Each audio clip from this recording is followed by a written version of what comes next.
Hey guys, Marsning here, bringing you a Dragon Ball video of a little bit of a difference to what you're used to seeing. So, obviously we have seen even more hype for the movie coming out in December in Japan and January in the UK. I did post a tweet of the screenshot. My friends and I have our tickets booked for the January the 23rd over here in the UK. So, this is kind of a response to a video that I saw from MasakoX. This is obviously not, supposed to be a negative response video. He's somebody that I respect and have been a fan of for a long time. Big fan of Team 4-Star and all of his what-ifs and various content that he puts out, including Dragon Ball R&R. I think that whole project is very cool. So this is not meant to be having a dig at him. But he had a video come out a few days ago now. Unfortunately, it's taken me a while to get everything together to make this.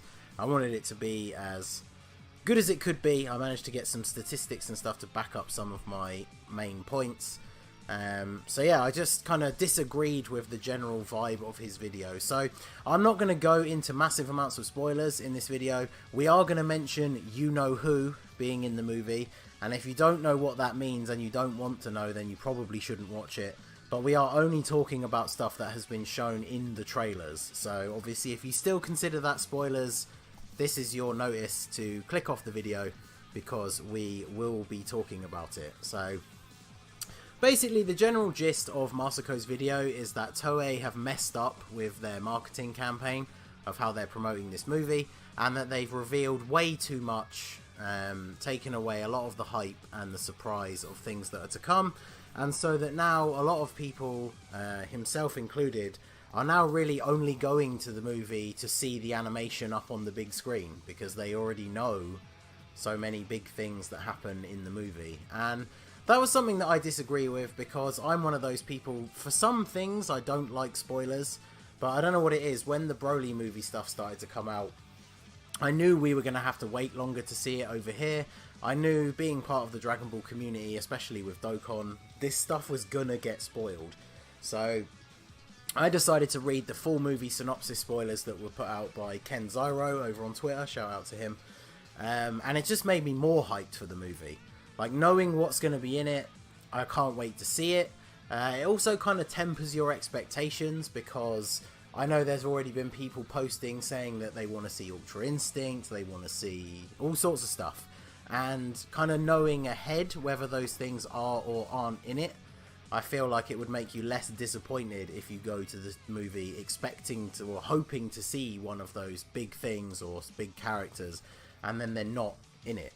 So I read the full synopsis, and I think one of my key points of why I disagree with Masako saying that they've kind of given away most of the movie and that there's no real reason to go see it anymore other than to see that beautiful animation up on the big screen.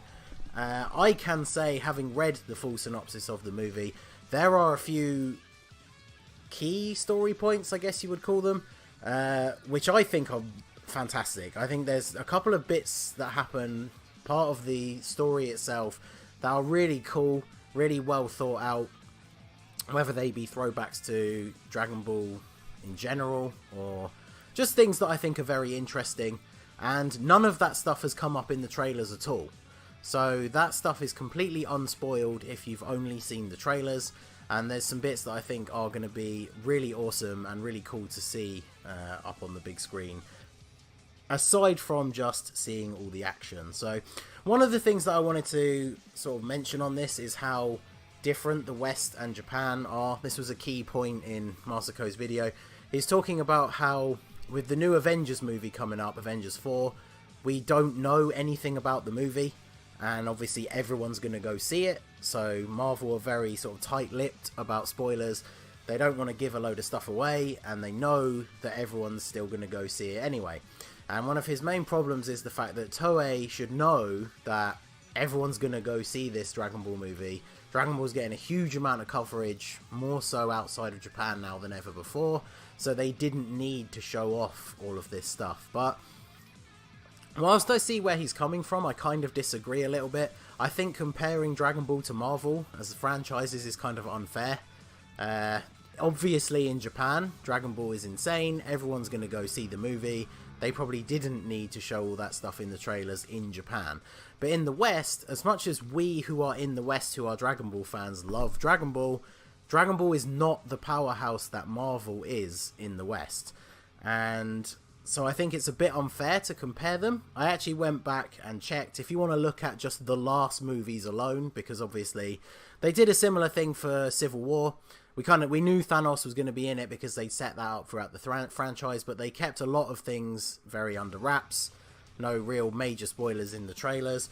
But I had a look at the figures, and so Infinity War in its opening weekend in America did $258 million, $679 million gross overall.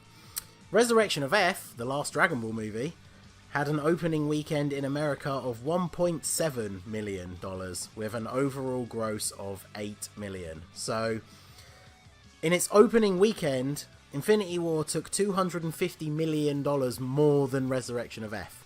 So, I think it's a bit unfair to compare the marketing campaigns of the two franchises. Dragon Ball obviously needs to pull out all the stops to get people to go see the movie in the West. They can't just rely on, oh, everyone's going to go see it, like Marvel can. Also, I kind of feel like this is a scenario that Toei is actually aware of. I mean, he doesn't work for them directly. I don't know if he specifically works for Funimation, but Christopher Sabat, the voice of Vegeta, even tweeted out saying that, you know, if you haven't finished watching the dub, if you're a dub-only Dragon Ball Super fan, the movie doesn't contain spoilers for the end of the series, so you should still go to the cinema to see it. And so he tweeted that out. It kind of shows you that they might be aware that there are some people who maybe only got back on the Dragon Ball hype train when the dub for Super came out. And so some of those people might be in that mindset where they're like, well, I haven't finished the series yet. I don't want to watch the end in Japanese, so I guess I won't go see the movie at the cinema until I've finished watching all the series, which, you know, by that point it might not even be on at the theatres anymore, so then they'll just wait and either download it illegally or buy it when it comes out on DVD. So the fact that he's even saying that on Twitter, trying to hype people up to go see the movie, obviously I know it's probably largely because he's super hyped about the project, but to me it kind of feels like maybe they know that there are those people that are sort of on the fence about going to see it. So I feel like that is another sort of point that shows that they maybe don't just assume that everyone in the West is just going to go see it. And something else I had sort of remembered, and I went back to double check it, is Marvel can do this now with their franchise where they don't need to tell us anything. They know that people are just going to go see the movie. But I went back and watched the original Iron Man trailer from back in the day when it was about to first come out, long time ago. Basically the beginning of what the MCU is now. And in the original trailer for the original Iron Man movie, it shows all three of his suits, the original one that he builds in the cave, the first prototype silver one, and then of course the red and gold one. It shows Obadiah Stone, the guy that works at his company who becomes the bad guy, obviously. It shows him as the bad guy. It shows him meeting with the terrorists that kidnapped him. And then it even shows him in his Ironmonger suit at the end of the movie. So it's not like Marvel have never given things away in their trailers. When they were launching their franchise, they did do that. So it kind of shows that that's where sort of my main issue is with comparing the way the two franchises are being advertised now in 2018, is because the two franchises are very different. So I do think it is a little bit unfair to reference them together so closely. I mean, I even checked the box office for the original Iron Man, and that took 98 million in its opening weekend. So that took 90 million in its opening weekend more than Resurrection of F took in gross in the US. So that just shows you, even then, when they were setting up their franchise, Marvel just has more of an automatic buy rate, I guess, if you want to call it that, in the West. So they can't just assume that everyone's going to go see the new Dragon Ball movie. And I feel like that's why they've hyped it up so much.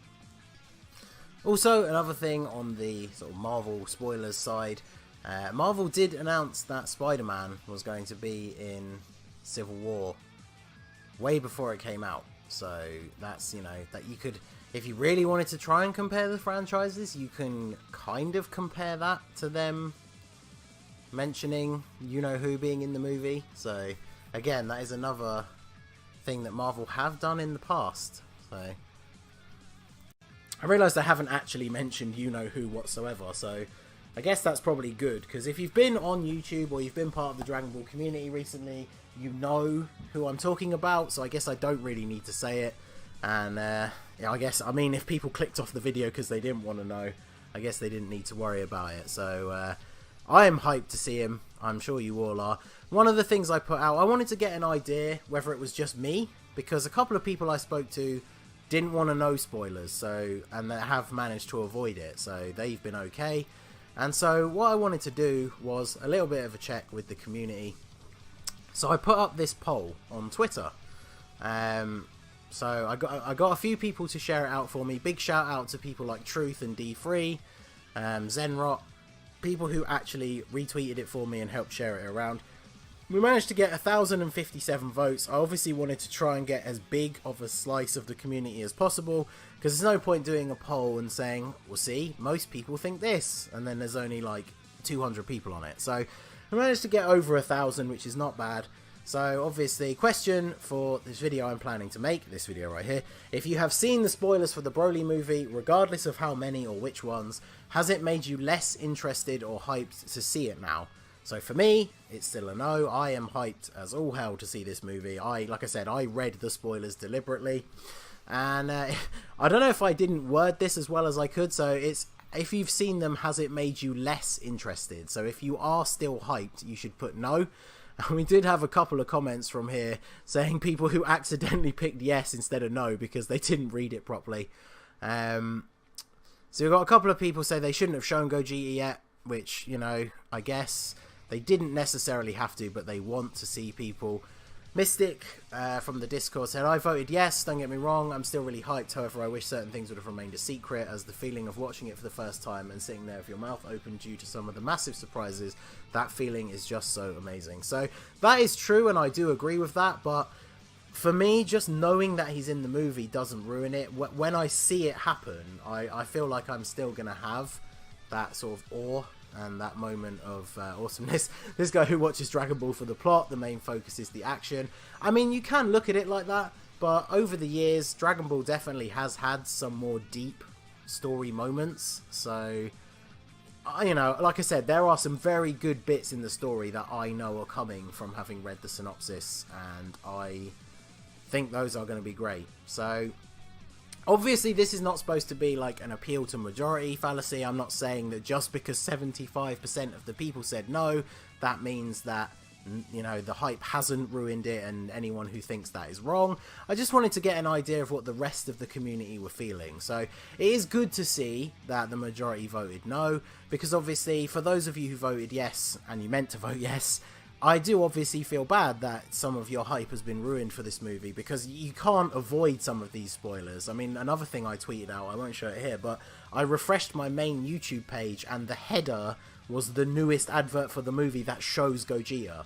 So if I'd been avoiding all the videos, like if I'd somehow avoided all the regular people I watch's thumbnails, just by going onto YouTube, it would have been spoiled for me. So I feel like it's been pretty hard to avoid. I actually know one or two people who have been pretty much staying away from YouTube and Twitter who haven't seen any spoilers. In fact, one of my friends saw my tweet about that advert on the homepage, and that was what spoiled Gogeta being in the movie for him. So, sorry, George. But, yeah, other than that, it is nice to see that people are still hyped, because, like I said, I am crazy hyped for this movie. I cannot wait for it to come out. I have my tickets booked to go see it in January. So let me know what you guys think in the comments. Obviously, the whole point of this was to get the opinions of the community. What do you guys think? Are you still hyped to see the movie? I mean, like I said, I've said it enough times, but I am still super hyped. I will be doing a video. We're going to go to the cinema all together to see it. I'll do like I'll record maybe like a mini vlog of us like at the cinema. And then what I'm hoping to do is once we've all seen it, we're all going to come back here. I'm just going to set up the mic on the table in the middle of the room and we will have a discussion about the movie, which of course will be probably heavily laden with spoilers, but at this point, you know, the movie will have been out in Japan for over a month, so I'm sure most people are going to know what's been going on at that point. So, like I said, let me know in the comments what you guys think. How excited are you for the movie? I just want to mention again, like I said, although I referenced MasakoX and his video, this is not supposed to be a dig on him. Don't, you know, leave any negative comments on his video or anything like that. Like I said, I'm a big fan of him, and you know, him and Team 4-Star have done a lot for this community and given us all a lot of entertainment over the years. So this was absolutely not meant to be disrespectful to him in any way. I kind of hope he sees it and maybe takes some of my points. That would definitely be awesome for me if he does. So other than that, let me know what you guys think, and obviously let's continue looking forward to the movie. But for those of you who follow my channel for the Dokkan content, you guys know we're going to be spoiled on those things if you haven't been already, because they are coming to the game very soon. So that is going to be it for the video, guys. This has been the Masked Ningen. If you enjoyed this discussion, leave a like on the video and subscribe if you are new. You can follow me on Twitter or Instagram at the Masked Ningen, or join my Discord. The link is in the description below. And I will see you all again soon.